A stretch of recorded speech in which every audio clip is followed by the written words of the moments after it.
Somos casa de oración, somos casa de adoración, somos casa de avivamiento familiar. Mi casa es casa de avivamiento familiar. Hay un propósito con el evangelio. Gracias, dije que hay un propósito. El capítulo 8 de los Romanos. El capítulo 8 de los Romanos, por favor. Permítame concluir algo que esta mañana inicié. Quiero solamente darle una idea profética. Usted que ha venido en esta noche. Romanos, el capítulo 8, el verso 28, muy conocido, dice: y sabemos que los que aman a Dios, aleluya, todas las cosas les ayudan a bien. Esto es, los que conforme a su propósito son llamados. Porque a los que antes conoció, también los predestinó. ¿Y para qué los predestinó? Para que tuviesen la mejor casa. ¿Para qué los predestinó? Para que fuesen hechos conforme a la imagen de su Hijo, para que Él sea el primogénito entre muchos hermanos. Hay un propósito del evangelio en tu casa. El evangelio no vino para hacerte feliz. El evangelio no vino solo para bendecirte. El evangelio viene con un propósito. Dios te escogió. Note lo que dice Romanos 8:29. A los que antes conoció. Este es un texto muy tremendo. A los que antes conoció, los predestinó. ¿Y para qué los predestinó? Para ser hechos conforme a la imagen de Cristo. Porque el propósito del evangelio es que tú y yo tengamos la imagen de Cristo. Gracias. El propósito, repito, de Dios, del evangelio, es que tú y yo tengamos la imagen de Cristo. El propósito no es que tú te congregues, no es que tú seas próspero. Muchos de nosotros nos reunimos, nos congregamos. Podemos tener un trabajo, pero no tener la imagen del Hijo. No. Por eso tenemos que entender el propósito sublime y extraordinario de este evangelio. Y es que el Hijo se refleje en nosotros. ¿Y cómo? ¿Y cómo logramos que el Hijo se manifieste? Porque congregarse es fácil, venir a un culto, saber Biblia, hasta predicar. El predicar es una habilidad que se puede aprender, pero ser como el Hijo no. Yo puedo ser un buen predicador, pero eso no me dice que yo soy como el Hijo. No se confunda nunca. No confunda nunca que usted tenga un buen trabajo y bendición y confunda eso, ser como el Hijo. No, hay gente que puede tener grandes títulos, grandes trabajos, una iglesia próspera, un ministerio floreciente, pero no tener al Hijo, no reflejar al Hijo. Porque el propósito del evangelio es que tú y yo seamos hechos conforme a la imagen de Cristo Jesús. Ahora, ¿cómo logramos esto? ¿Cómo? ¿Cómo se alcanza? Si usted le presta atención al verso 28, dice: y sabemos que a los que aman. Aleluya. Lo primero que tú necesitas es amar a Dios. Cuando tú amas a Dios, serás como el Hijo. Y sabemos. Note que Pablo empieza con una convicción. Tú tienes que saber que a los que aman a Dios, no a cualquiera, a los que aman a Dios en primer lugar. En segundo lugar, ¿qué dice Pablo? Todas las cosas. ¿Y qué son todas las cosas? Son todo lo que tú vives, lo bueno y lo malo, los procesos de la vida. A eso le llamamos proceso de formación. Todas las cosas les ayudarán a bien. Todos los procesos, cuando tú amas a Dios, todo te ayudará a bien. ¿A cuál bien? Pues, señores, a ser como el Hijo. A ser como el Hijo. El problema nuestro es que no nos gustan los procesos. Queremos abortar los procesos. Queremos anular los procesos muchas veces. Nos cuesta los procesos formativos. Y cuando tú y yo no pasamos estos procesos formativos, Cristo no crece en nosotros. Por eso la gran deficiencia de la iglesia de hoy no son los templos. Hoy hay templos lindos en el mundo. No son los medios de comunicación. Hoy tenemos medios de comunicación extraordinarios. No son recursos. La iglesia de hoy es portadora de recursos increíbles. La gran deficiencia es que Cristo no está formado en nosotros. Por eso el apóstol Pablo luchaba tanto para que la iglesia entendiera esto. Y por eso Pablo luchó tanto con los Gálatas, por ejemplo.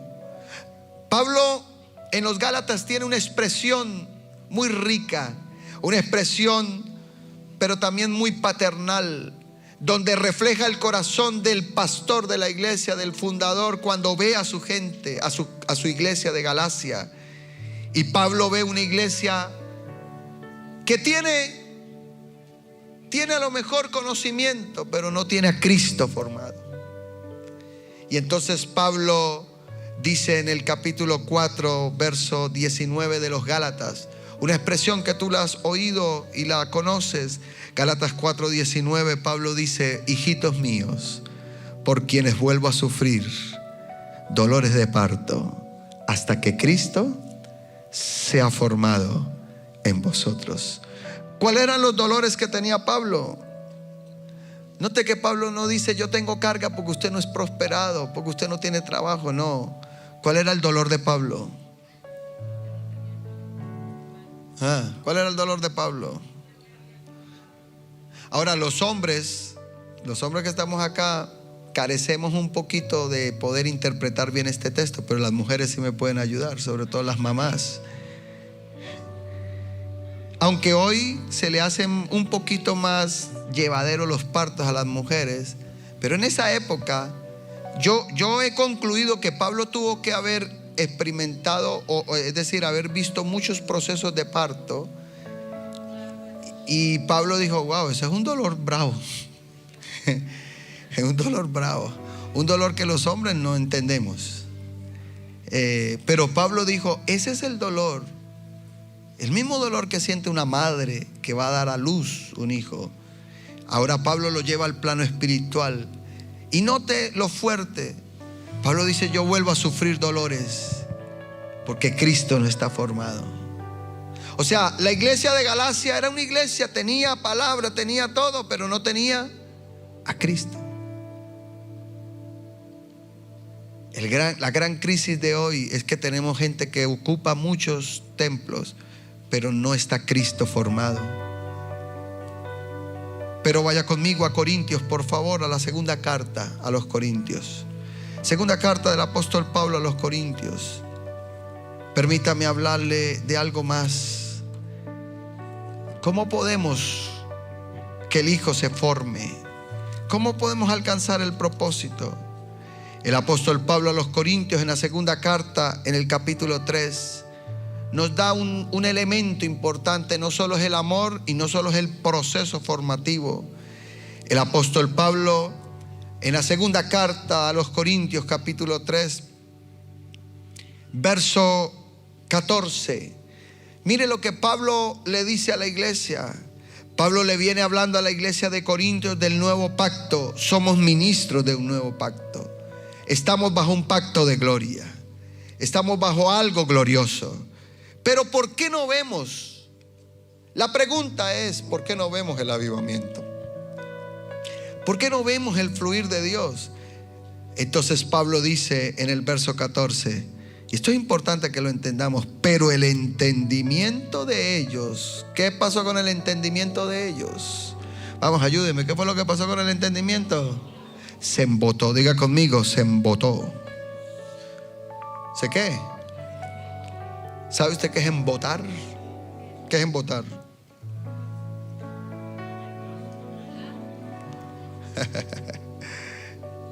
Preste la atención, que es bueno definir algunas cosas. ¿Cuál es el problema? ¿Por qué hay gente que no ve el avivamiento? ¿Por qué hay gente que no percibe lo que Dios quiere hacer? ¿Por qué hay gente que el hijo no es formado? Porque tienen un problema, su entendimiento se embotó. Ahora, ojo con esto, pero el entendimiento de ellos, esos ellos, ¿quiénes son?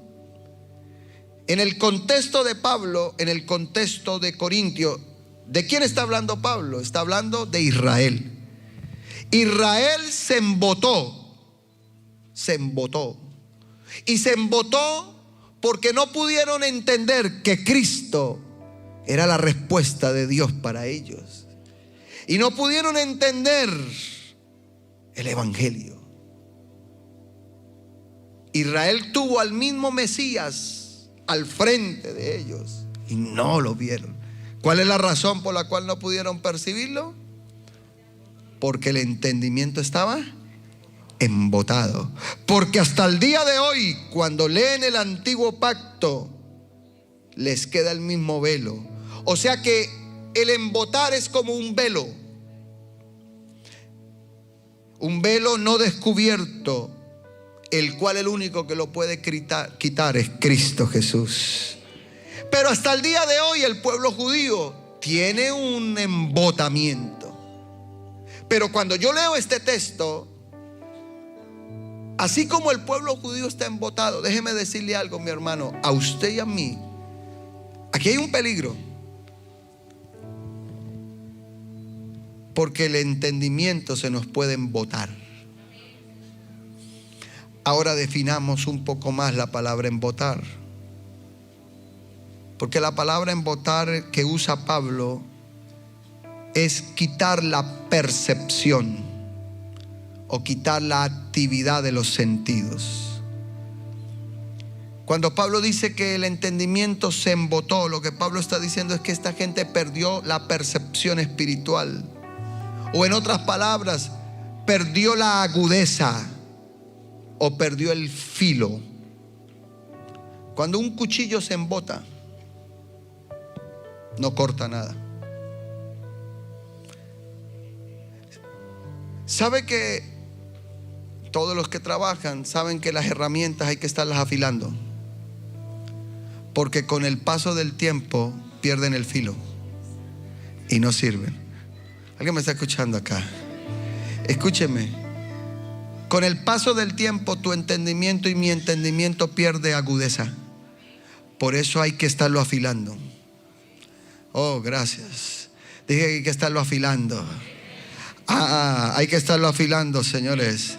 Porque cuando se embota, entonces yo no veo lo que Dios está haciendo. Porque cuando se embota yo me conformo con la vida que tengo. Porque cuando se embota yo pierdo el propósito del evangelio, que es reflejar al Hijo. Aleluya.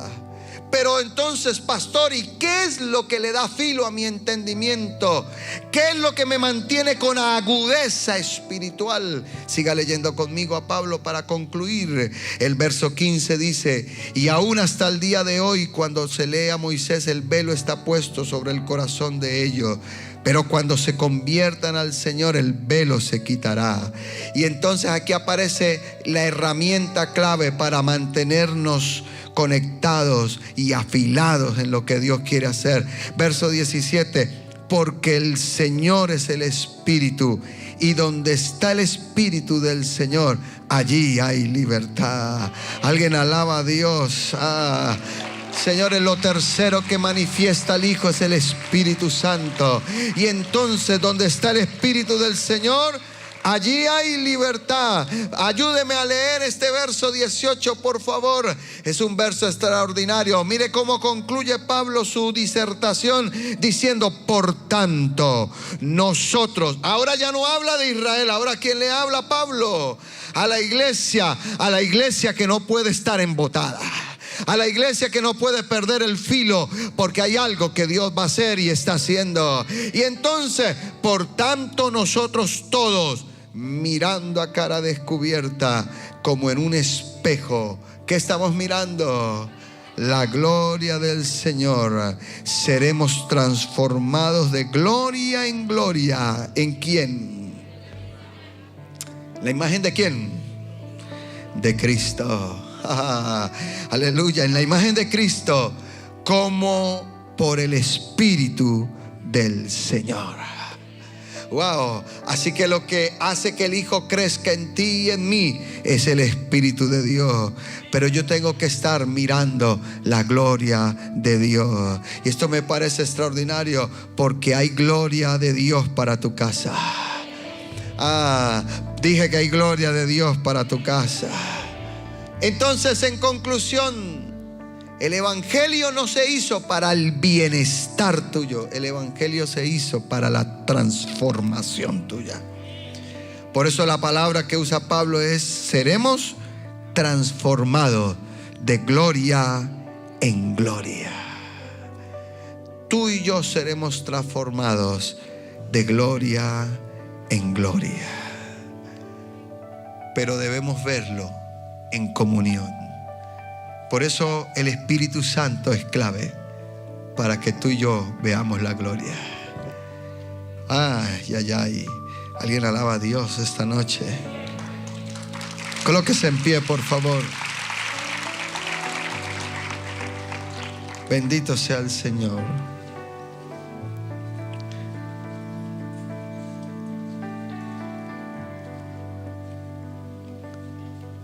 Iglesia, el mejor cumplido que a usted algún día le puedan hacer no es que le digan: oiga, ¿cuánta plata tiene? ¿Cómo lo ha bendecido Dios con negocios y todo? ¿Sabe cuál es el mejor cumplido? El día que a usted le digan: hey, hermana, ¿usted cómo se parece a Cristo? Hey, ¿usted cómo se parece a Cristo? ¿Usted cómo se parece a Cristo? Fíjese que nosotros estamos en la vida amargados porque, es más, aquí en la iglesia hay gente que se amarga. ¿Sabe por qué usted está amargado? Fíjese que nosotros estamos amargados porque no nos reconocen el hacer. Porque lo que a usted y a mí nos enorgullece es el hacer, no el ser. Fíjese que cantidad de gente: ay, yo tengo tantos años en la iglesia y nada, y yo tantos títulos y tengo tanta. Porque usted está esperando que la gente lo reconozca por el hacer, pero no por el ser. Pero resulta que en el reino de los cielos Dios te va a reconocer es por el ser.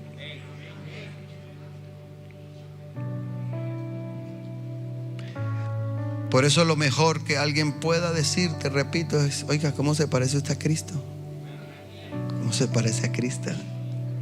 Sí, ¿cómo se parece a Cristo? Es más, lo más tremendo es que alguien le diga: no solo es que te pareces a Cristo, es que yo quiero ser como tú. Ese fue el nivel que alcanzó Pablo. Por eso Pablo en Corintios dijo unas palabras que son pero gigantescas. Un día Pablo, ya en sus años de ministerio, dijo: hey, ser imitadores de mí, porque yo soy de Cristo. O sea, Pablo estaba seguro que como él vivía, vivió Cristo. Y tenía la autoridad para decirle a la gente. Eso es diferente. Fíjense que Pablo no dijo: venga, mírenme que yo sí tengo plata bastante en mis cuentas, tengo mis títulos. No. A nosotros nos amarga. Repito una vez más, cantidad de gente está amargada porque no le reconocen el hacer. Y viven frustrados. Y yo tanto que sirvo, y yo tanto que hago. Note lo que dice la gente: y yo tanto que hago. Fíjese. Porque usted está esperando que alguien le reconozca el hacer. Porque toda la vida de nosotros está enfocada en el hacer. Esta sociedad en la que estamos nos enfoca en el hacer.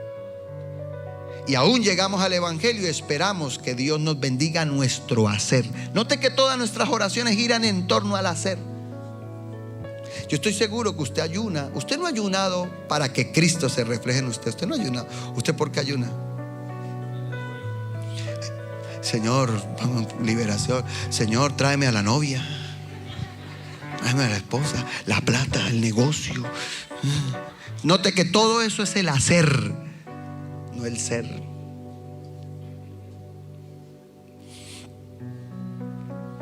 Oh, mi alma alaba al Señor. Pero tú y yo necesitamos reflejar al Hijo. Y tú has sido predestinado por Dios para ser hecho conforme a la imagen de Cristo. Vamos, apláudale a Dios. Somos casa de oración. Somos casa de adoración, somos casa de avivamiento.